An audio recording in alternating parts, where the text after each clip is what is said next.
So today we're talking about being single. Now, I was the girl that got married at 27. I had heard this message about giving God a tenth of or a tithe of your life, which was giving God 7 years of your life. And so it was very easy as a young woman to be like, I'm going to give God my whole life and my whole purpose, and he's going to get all these years. And it was great until I was like 22 and then 23 and then 26.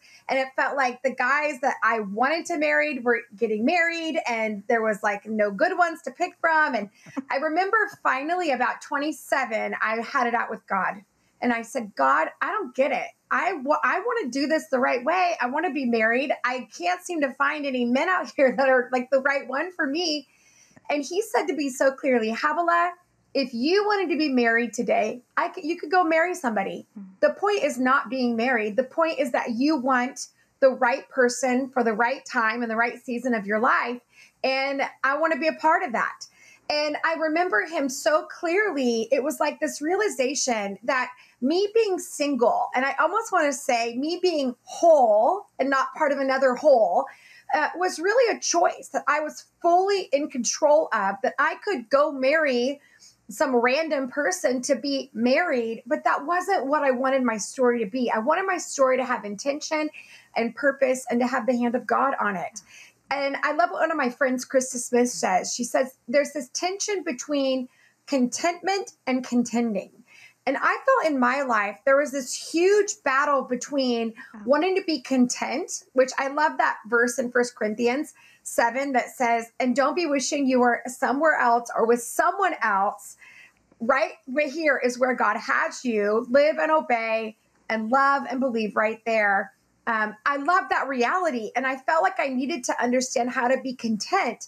But then there was this part of me that wanted to contend. Like there's other things I want in my life. And I had to really relax in the will of God, in the story of God, and give up, I almost want to say, a demonic time clock that wanted to keep me focused on that I should be here. I should have this. I'm missing out. No one picked me, or I messed that up. And I had to really go after the reality that I could be content and content at the exact same time. And I think living a fulfilled single life, that was required. And can I give you guys a hint? And I know a lot of us understand this. Being content and contending at the same time happens in every phase of our life. It's not just when you're single. And I think we kind of get caught up thinking it's just a single person's reality. And so for me, that was my journey. I did marry my husband. He is 4 years younger than I am. I said God waited for him to be legal so I could marry him. And now we are happily married. We have 4 young boys. And we are done having children. We don't hug, kiss, go in jacuzzis. We keep it clean.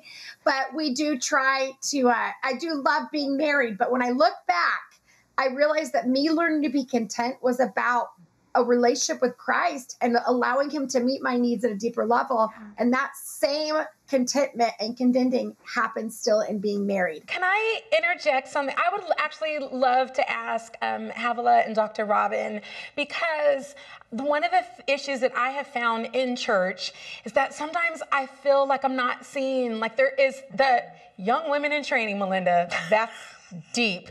But I often feel like the conversations that I hear in church about singleness is always about one day you're going to be able to have this blessing of a marriage. And so as leaders in the church, I guess I'm curious to hear from you all, like what are some things that can happen in church to make single men and single women not feel like, you know, Jerry Maguire, like you complete me. Like, no, Jesus completes me. But I would be curious to know what are some things that can happen to help that. Well, I will say, Mandisa, that you are not wrong. Like what you sense in the church that you might be overlooked or not included, you're not wrong. And the reason I know that is I was a 27-year-old ordained minister, teaching pastor at our church, and I was fulfilling everything that was on my life, and I was living a whole life. But people didn't see me until I got married. And it was so offensive. It hurt me because I realized it really wasn't about me. It was about them and the way that they limited me. And when I had kids, I had the exact same experience. Now there are people that listen to me because I have kids or whatever it is. I think that the truth is, and you guys know this, once we start waiting for people to give us permission, we will not live powerful lives. Mm-hmm. So in my own life as a minister, my husband does not speak. He does not get on a microphone. He does not travel. He's not in ministry like that. He films me. He's the brains behind the operation. I'm the face. It really requires me to be who I am and a strong woman and a leader outside of a marriage that's giving me credentials or giving me credibility. And so I would just say to any woman that's watching this today, what you feel and what you're experiencing, you are not wrong. Mm-hmm. There is a limitation, but once you start taking yourself seriously, the world has to take notice. And I'm sure that even watching you, Melinda and Mandisa, you speak and you talk, there's this beautiful confidence that you exude in this clarity, and I can tell you forged your own lives and that you're not lacking anything, but you got to kind of remind the world that and not allow them to hinder you. And when you feel small, which you will feel small, I feel small sometimes just being an uneducated, woman that's not married to a pastor, but the truth is I am powerful because he who lives inside of me makes me powerful, right? I can do all things through him who gives me strength. So at least in my world, I'm like, face that head on, admit it, don't fight that and think you're making it up. You're not.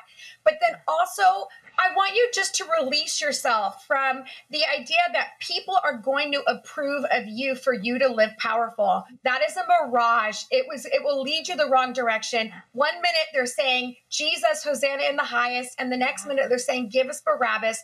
The crowd will always be wrong about us. And so you live your powerful life, be unashamed.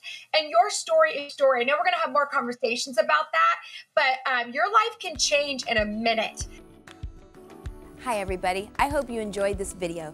Subscribe today and you'll never miss a new upload. Thanks for being a part of our Better Together community.